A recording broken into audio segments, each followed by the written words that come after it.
হ্যাঁ বলো, কি করছো? না, আমি এই বসে আছি, জানি না কোথায়। এই যে এক তোমাকে মিনিট, কখন থেকে ডাকছি, তুমি ডাক শুনছো না কেন? এক মিনিট ধরো তো।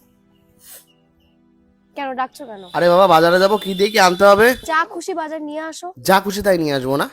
আর তুমি এই যে যে বসে বসে কি করছো এগুলো? ফোনে কথা বলছো? ফোনে কথা বলছি তো কি হয়েছে? ফোনে কথা বলছো বলো, কিন্তু কার সাথে কথা বলছো সে তো জানি তো কি হয়েছে? না। কি হবে? কিচ্ছু না। আসলে কি বলো তো, ফ্যামিলির বিরুদ্ধে গিয়ে তোমাকে বিয়ে করেছিলাম তো, তাই আমার জীবনে হয়তো এই কালটা নেমে এসেছে। যাক, ভালো কথা। এই যে তুমি যে সমস্ত জিনিস করছো না, একান্তে বসে একটু ভেবো যে তুমি কি করছো। যাক, ভালো কথা, তুমি কারোর সাথে থাকবে না। তোমাকে নিয়ে ফ্ল্যাট ভাড়া করে আছি, ফ্ল্যাট ভাড়া দিচ্ছি, তোমাকে নিয়ে থাকছি, এই জন্য।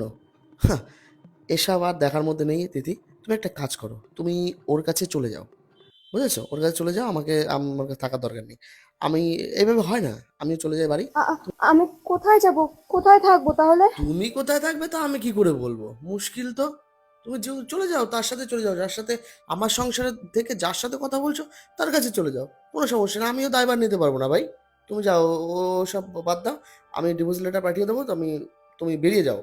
একটা কাজ করি, শোনো, বাজারে যাচ্ছি, কিসের জন্য তোমার মুখটা দেখি আমি।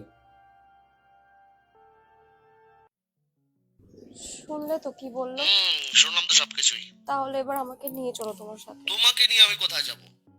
মানে? কি মানে করছো, বোঝো না? আমার নিজেরই থাকার জায়গা না, আমি তোমাকে নিয়ে তাহলে এতদিন যে তুমি আমার সঙ্গে সম্পর্কে আছো, এখন কেন বলছো সব? এখন বলছি সেসব বলছি, ওসব বাদ দাও, হ্যালো, শোনো গো। Hello, hello.